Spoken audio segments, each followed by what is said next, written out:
మన ప్రధాని శ్రీ నరేంద్ర మోడీ గారు పార్లమెంట్లో ప్రసంగిస్తున్న సమయంలో ప్రతిపక్ష నేత హోదాలో ఉండి రాహుల్ గాంధీ తన స్థాయిని మర్చిపోయి అమర్యాదగా ప్రవర్తించారు. దీంతో ఆగ్రహించిన లోక్సభ స్పీకర్ ఓం బిర్లా గారు రాహుల్ గాంధీకి వార్నింగ్ ఇచ్చారు. మీరు ప్రతిపక్ష నాయకుడు అయ్యుండి ఇలా ప్రవర్తించడం మీకు మర్యాద కాదు.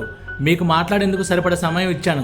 అయినా సరే మీరు ఇలా ప్రతిపక్ష పార్టీని రెచ్చగొట్టి సభ జరగకుండా అడ్డుకోవడం మంచి పద్ధతి కాదు. దేశ ప్రధాని మాట్లాడుతుంటే నిలబడి గోల చేయడం సభకు అవమానం, దేశానికి కూడా అవమానం. సభా సాంప్రదాయాలకు ఇది విరుద్ధం. మీరు ప్రవర్తించిన విధానం బాగాలేదు. మీరు తప్పుడు పద్ధతులను అనుసరిస్తున్నారు. ఇలాంటి బిహేవియర్ని నేను ఈ సభలో ఒప్పుకోను. ఈ సభా గౌరవాన్ని కాపాడడం ప్రతిపక్ష నాయకుడిగా మీ బాధ్యత. మీరు సభను అవమానించారు, సభా గౌరవానికి భంగం కలిగించారు. ప్రతిపక్ష నాయకుడు అయ్యుండి స్పీకర్ పోడియంలోకి వెళ్ళమని ప్రతిపక్ష పార్టీని రెచ్చగొట్టారు. అసలు మీరు ప్రతిపక్ష నాయకుడైనా? లోక్సభ మీద గౌరవం లేదని అన్నారు. స్పీకర్ గారు, రాహుల్ గాంధీకి దేశం అంటేనే గౌరవం లేదు, ఇంకా లోక్సభ మీద గౌరవం ఎలా ఉంటుంది? బెస్ట్ వే ఏంటంటే రాహుల్ గాంధీని సస్పెండ్ చేయండి సార్. సభ ప్రశాంతంగా జరుగుతూ ఉంటుంది.